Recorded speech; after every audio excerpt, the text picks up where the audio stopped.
नमस्कार शेतकरी मित्रांनो, मी दीपक जाधव, नाशिक. महाराष्ट्र राज्य हवामान साक्षरता अभियानात सर्वांचे स्वागत. आज 27 जुलै 2026. तर 27 तारखेपासून ते 15 ऑगस्ट पर्यंत कसे वातावरण असेल, पावसाचे सिस्टीम कसे असेल, वेदर सिस्टीम कसे असेल, याबद्दल आजचा हा व्हिडिओ. तर मित्रांनो बघा, माझा जो 10 ते 15 दिवसापूर्वीचा व्हिडिओ, पहिला व्हिडिओ एक्सपायर होईपर्यंत मी त्यात विशेष असं काही त्यात बदल करत नाही.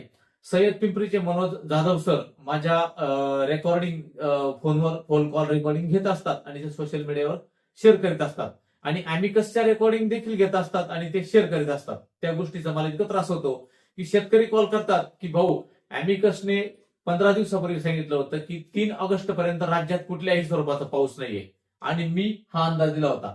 तर मी या 3 पट्टे दिले होते. तर जर अॅमिकसने सांगितलं होतं 3 ऑगस्ट पर्यंत पाऊस नाही आणि 3 ऑगस्ट पर्यंत राज्यातील नाशिक जिल्ह्यातील सर्व धरणं त्या ठिकाणी भरलेली आहे. तर बघा आता मित्रांनो, 15 ते 16 जुलै हा माझा पहिला अंदाज होता. तर याच्यामध्ये पाऊस सुरू झाला, परंतु तो नाशिक जिल्ह्यामध्ये पश्चिम बाजूलाच होता, तुरळक पाऊस होता, परंतु तो झालाच तरी. त्यानंतर 21 ते 22 जुलै हा जो माझा दुसरा स्पेल होता, या दुसऱ्या स्पेलमध्ये जबरदस्त पाऊस झाला. 21 ते 22 जुलै त्या दरम्यानमध्ये पाऊस त्या ठिकाणी झाला. त्यानंतर 27 आणि 28 जुलै, आता उद्या परवा तो पाऊस त्या ठिकाणी सुरू होणार. तर हा अंदाज झाल्यानंतर मी पुढचा देखील अंदाज देणार आहे. तर 28 तारखेला मित्रांनो, जे बंगालच्या उपसागरातून एक लो प्रेशर सिस्टम ही मध्य प्रदेशातून गुजरातकडे येते, त्या काळात आपल्याकडे 28 ते 31 तारखे जे आहे त्या 4 दिवसामध्ये विदर्भ, मराठवाडा, उत्तर महाराष्ट्र आणि पश्चिम महाराष्ट्र या भागात पाऊस होईल. आता राज्याचा जो काही दक्षिण भाग आहे, धाराशिव, नांदेड, सोलापूर या भागामध्ये ह्या सिस्टम अगदी महाराष्ट्राच्या वरच्या भागातून जातात, मध्य प्रदेश, त्यामुळे त्या भागात कमीच पाऊस होतो मित्रांनो. सोलापूर, धाराशिव, नांदेडच्या त्या भागामध्ये जसं जसं राज्याच्या दक्षिण भागात जावं त्या विभागातील शेतकऱ्यांचे मित्रांचे की व्हिडिओ कमेंट असतात की बाबा आमच्याकडे सांगते नाही, परंतु ज्या ठिकाणी सिस्टीम आहे त्या ठिकाणी सांगावं लागतं. तुमच्याकडे सिस्टीमच त्या ठिकाणी तितकी दिसत नाही. आता पुढच्या ज्या सिस्टीम असतील आपण त्या ठिकाणी बघू. तर माझं जे मनोज जाधव सर आहे सिद्धपिंपरीचे, यांना माझं एक सांगणं आहे की तुम्ही जर माझ्या ऑडिओ रेकॉर्डिंग घेत असतील किंवा अॅमिकसच्या ऑडिओ रेकॉर्डिंग घेत असतील, तर त्या अंदाज बरोबर येऊ किंवा चूक येऊ, त्या व्हेरीफाय करायला त्यांना कॉल केला पाहिजे. मलाही करा, तुम्ही त्यांनाही करा. माझा अंदाज चुकला तर मलाही करा, त्यांनाही करा. कारण अॅमिकसने सांगितलं होतं की 3 ऑगस्ट पर्यंत बिलकुल पाऊस नाही आणि जबरदस्त पाऊस जिल्ह्यामध्ये कोसळला आणि धरणं भरली. हा इतका विरोधाभास कसा? माझ्याकडे पुरेशा यंत्रणा नाही, मी एक शेतकऱ्याचा पोर आणि असं असताना काही अंदाज देतो. आणि दुसरं म्हणजे त्यांच्याकडे जबरदस्त सिस्टीम आहे सगळ्या, तरीही असा अंदाजाच विरोधाभास आहे, तर त्यांनी ते विचारलं पाहिजे जसे ते मला विचारतात. असो, आता आपण हवामानाचा अंदाज बघू. मित्रांनो, मोठं होण्याकरता, समाजामध्ये नाव करण्याकरता तपस्या करावी लागते, मग ते कुठल्याही क्षेत्र असू द्या. परंतु एखाद्या मोठं झालेल्या माणसाला, ज्याचं समाजामध्ये नाव आहे किंवा ज्याचं फोकस आहे, त्या व्यक्तीला डोकं लावायचं आणि त्या ठिकाणी मोठं व्हायचं, असे काही लोक काम करतात.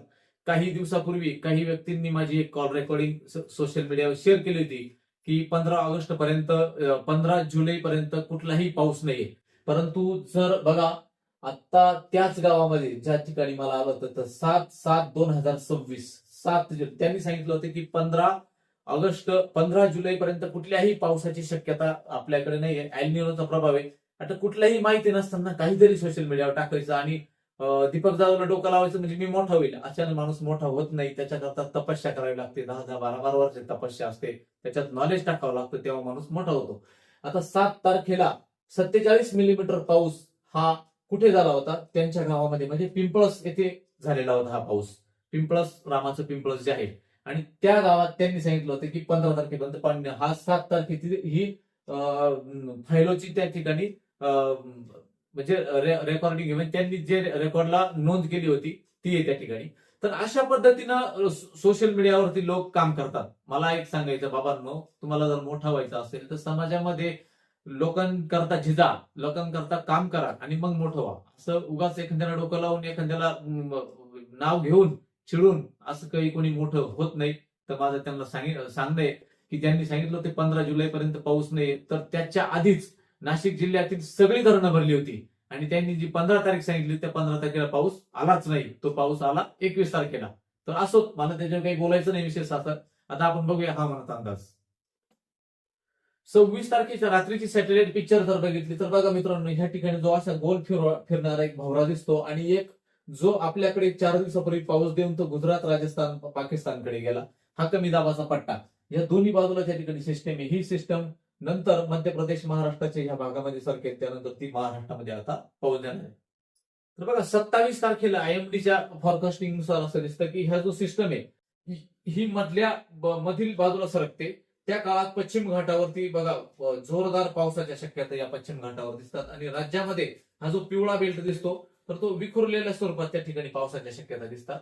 तर 28 तारखेला बघा, 28 तारखेला हा जो विदर्भ आणि मराठवाड्याच्या भागात त्या ठिकाणी हा पाऊस त्या ठिकाणी दिसतो. याच्यामध्ये मग जालना, बुलढाणा, अकोला, अमरावती, नागपूरच्या भागात, गडचिरोलीच्या भागात हा जे मॉडेलनुसार दिसतं. इकडे खाली अगदी बीडच्या जो आहे त्या खालच्या भागात, अगदी सोलापूरच्या वरील भागात त्या ठिकाणी पावसाची शक्यता दिसतात. तर हा जो 28 तारखेची जी काही इमेज आहे तर आयएमडीचा आणि इतर मॉडेलचा त्या ठिकाणी विरोधाभास त्या ठिकाणी मोठा दिसतो. तर मित्रांनो 15 ऑगस्ट पर्यंत कुठल्या सिस्टम राज्यामध्ये बनणार बघा. ही तर एक बनलेली आहे, कमी दाब क्षेत्र डिप्रेशन हे फिरताना दिसतंय. हे आता पुढे आपल्याकडे ह्या मार्गाने पुढे येणार, गुजरातवर येणार, त्या काळात आपल्याकडे पाऊस येईल. तर मित्रांनो बघा, आता ह्या 1, 2, 3, 4 आणि 5, 6 दिवसामध्ये ते गुजरात पर्यंत येईल. त्यानंतर एक कमी दाब क्षेत्र कधी बनणार आहे, 6 ते ह्याच ठिकाणी बनणार ते कमी दाब क्षेत्र. तर मान्सून ट्रफ देखील बघा ह्या ठिकाणी सक्रिय, ही लाल रेषा, हा जो प्रवाह जो बनताना दिसतोय हा प्रवाह साधारणपणे 6 ते 11 ऑगस्ट दरम्यान एक दुसरी सिस्टम त्या ठिकाणी बनणार. म्हणजे 15 दिवसात या 2 सिस्टम बनणार. त्याचा अंदाज आपण मागे मी ज्या 3 सिस्टम सांगितल्या होत्या त्यानुसार एक उद्या परवा त्याचा व्हिडिओ मी बनवेल आणि त्याच्यामध्ये या सिस्टमचं डिक्लेअर सगळं माहिती त्या ठिकाणी मी देणार आहे. आता आपण 20 ते 25 दिवसापर्यंत पावसाचा अंदाज कसा असेल राज्यामध्ये ते बघूया. तर बघा 27 जुलै ते 1 ऑगस्ट दरम्यान कसा पाऊस असेल. तर बघा ही जी सिस्टम बनली मित्रांनो, ती ह्या सिस्टमच्या प्रभावामुळे जेव्हा मधील भागात सरकते 1 ऑगस्ट पर्यंत, तर ह्या काळामध्ये साधारणपणे विदर्भाच्या भागाच्या कोपऱ्यावर जबरदस्त पावसाच्या शक्यता या ठिकाणी दिसतात. त्यानंतर जो दुसरा ट्रॅक आहे तो हा मराठवाड्याच्या काही भागात उद्या 27, 28, 29, 30 तारखेला पावसाच्या शक्यता या दिसतात. ह्या जो भाग आहे बाकी पश्चिम उत्तर महाराष्ट्राच्या ह्या भागामध्ये साधारणपणे 28 तारखेनंतर 30, 31 तारखेला या ठिकाणी पावसाच्या शक्यता या चांगल्या दिसतात. तर बघा आता 1 ऑगस्ट ते 5 ऑगस्ट या दरम्यान ह्या सिस्टम पुढे येतात. त्या राजस्थान आणि गुजरात आणि या मुसळधार पाऊस हा गुजरात, राजस्थान आणि मध्य प्रदेशमध्ये येतात. त्या काळात महाराष्ट्रामध्ये खूप मोठ्या पावसाची शक्यता त्या ठिकाणी दिसत नाही. मात्र ग्रीन बेल्ट हा जो दिसतो तो साधारणपणे 30-40 मिलीमीटर पाऊस हा काही ठिकाणी शक्यता त्या ठिकाणी पावसाच्या दिसतात. आता 5 ते 9 ऑगस्ट दरम्यान जर बघितलं बघा सिस्टम, दुसरी सिस्टम जी येते ती सिस्टम देखील गुजरात, विदर्भाच्या भागात त्या ठिकाणी पाऊस देण्याची क्षमता तिच्यात आहे 5 ते 9 ऑगस्टच्या दरम्यान. बाकी राज्यामध्ये तुरळक स्वरूपाचा पाऊस, झड स्वरूपाचा पाऊस त्या ठिकाणी दुपारनंतर मराठवाड्याच्या भागात आणि पश्चिम घाटावर झड स्वरूपाचा पाऊस हा दिसतो. आता 11 ते 15 ऑगस्टच्या दरम्यान जर बघितलं तर बघा संपूर्ण उत्तर भारत जबरदस्त पाऊस आणि कोकण आणि पश्चिम घाट, नाशिक, धुळे, नंदुरबार, जळगाव आणि सहित सर्व कोल्हापूर पर्यंत जबरदस्त पाऊस दिसतो. त्या काळामध्ये मात्र मराठवाडा, विदर्भाच्या भागात पावसाची शक्यता या 11 ते 15 ऑगस्ट दरम्यान या कमी दिसतात. म्हणजे मॉडेल आधारित अंदाजे याच्यात बदल होऊ शकतो. मित्रांनो इंडियन ओशन डायपोल हा पॉझिटिव्ह होत आहे त्या ठिकाणी, लक्षात घ्या पॉझिटिव्ह, तो ऑगस्टच्या एंडला पॉझिटिव्ह होत आहे. त्यामुळे कदाचित ऑगस्ट एंड आणि सप्टेंबर मध्ये जबरदस्त पावसाची शक्यता त्या ठिकाणी बनताना दिसतात. सगळे मॉडेल इंडियन ओशन डायपोल हा पॉझिटिव्ह होताना दिसतो त्यांचा आलेख जर अभ्यासला तर. बहुतेक स्टॅटिस्टिकल आणि डायनेमिक मॉडेल आयओडीचा आलेख जर बघितला तर बहुतेक मॉडेल आयओडी हा स्ट्रॉंग पॉझिटिव्ह होताना दिसतो सप्टेंबर महिन्यात. तर मित्रांनो बघा माझ्या अंदाज प्रणालीमध्ये लॉंग रेंज फॉरकास्ट जे आहे आयएमडीचे असतील किंवा बीओएमचे असतील मी त्या सेवा वापरतो. मॉडेल देखील आमचे पेबल त्या ठिकाणी असतात आणि जवळचे अंदाज जे रडारने सांगण्याचा माझा प्रयत्न असतो. आपल्या हवामान साक्षरता अभियानामध्ये मी सर्वच शेतकऱ्यांना वेदर अँड रडार, विंडी आणि ॲक्युवेदर सारखे ऍप वापरायला सांगितले. आपल्या हवामान साक्षरता अभियानामधून शेतकरी साक्षर झाला पाहिजे हे माझा त्या ठिकाणी हेतू असतो. तर आम्ही स्पेशलाइज जे काही फॉरकास्टिंग पेएबल मॉडेल देखील वापरतो. आणि जवळच्या जे आता जर तुम्ही विंडी जर घेतलं, त्या विंडीवर 4 मॉडेल आहे. विंडी नावाचं एक ऍप आहे, तर त्या विंडीवरती आयकॉन, त्यानंतर बघा आयकॉन, जीएफएस, ईसीएमडब्ल्यूएफ आणि असे 4 मॉडेल त्या ठिकाणी असतात. आणि जर तुम्ही ते तुमच्या प्रत्येकाच्या मोबाईलमध्ये असतं, तर याला ₹4600 एक रिचार्ज असतो वार्षिक, तो देखील मी मारलेला आहे. वेदर अँड रेडार त्याचा देखील ₹4600 रिचार्ज असतो. अॅक्युवेदरचा देखील ₹3600 असतो. त्याच्यामुळे आम्हाला हवामान अंदाज देण्याकरता ह्या ऍपचे जे तुम्ही जे फ्रीमध्ये वापरतात त्याचा ऍक्सेस तितका नसतो. आता हवामान अंदाज देण्याकरता एक किरण कड म्हणून कोणीतरी एक मुलगा आहे, त्यांनी एक कमेंट केली होती की ती तुम्ही ऍपवरून अंदाज देतात. ऍपवर देखील मॉडेल असतात आणि ते आम्ही त्याचे पेएबल ऍक्सेस घेतलेले असतात. आणि स्पेशलाइज देखील प्रत्येक मॉडेलचे ऍक्सेस ईसीएमडब्ल्यूएफ चे मॉडेल सेपरेट असतात. आणि ऍपचा वापर त्याच्यावरती रडार असते, ती रडार 2 तासाची असते, म्हणून ती पाहण्याकरता वापरावी लागते त्या ठिकाणी. हा अंदाज लक्षात घ्या. आणि मी तर शेतकरी वर्गाला प्रत्यक्षात सांगतोच की तुम्ही हे सगळ्या गोष्टी वापरल्या पाहिजे. कारण आपण हवामान साक्षरता अभियानामध्ये सगळ्या शेतकऱ्यांच्या मुलांना हवामान साक्षर करण्याचाच माझा त्या ठिकाणी प्रयत्न असतो. असो, पुरेशी साधनं नसताना देखील उत्कृष्ट पद्धतीने आणि अचूक अंदाज देण्याचा माझा तुमचा आता द्राक्षाचा सीजन सुरू होईल, त्याच्यामध्ये माझा प्रयत्न राहील. तर हा अंदाज सगळ्यांनी लक्षात घ्या. तर आता मित्रांनो, उद्या जो काही पश्चिम घाटावर पाऊस असणारच आहे. आता जो मित्रांनो काय झालं, महाराष्ट्राच्या वेगवेगळ्या भागामध्ये वेगवेगळ्या पावसाचे पॅचेस आहे. जर कोकणाचे 4-5 जिल्हे जर बघितले तर मुसळधार पाऊस असतो. त्यानंतर पश्चिम घाटावरचे अगदी कोल्हापूर, सातारा, सांगली, त्यानंतर इकडे पुणे आणि नाशिक, नंदुरबार, धुळे हा जो पट्टा आहे, या ठिकाणी पश्चिम बाजूलाच पाऊस असतो, पूर्वेला देखील पाऊस नसतो. त्यानंतर मराठवाड्याचा एक वेगळा बेल्ट होतो, विदर्भाचा वेगळा बेल्ट होतो. आता बऱ्याच विभागाचे लोक कमेंट करतात की बाबा अहिल्यानगरचा तुम्ही सांगत नाही. आता ज्या ठिकाणी पावसाच्या सिस्टीम नसेल तर सांगायचं काय तिथलं.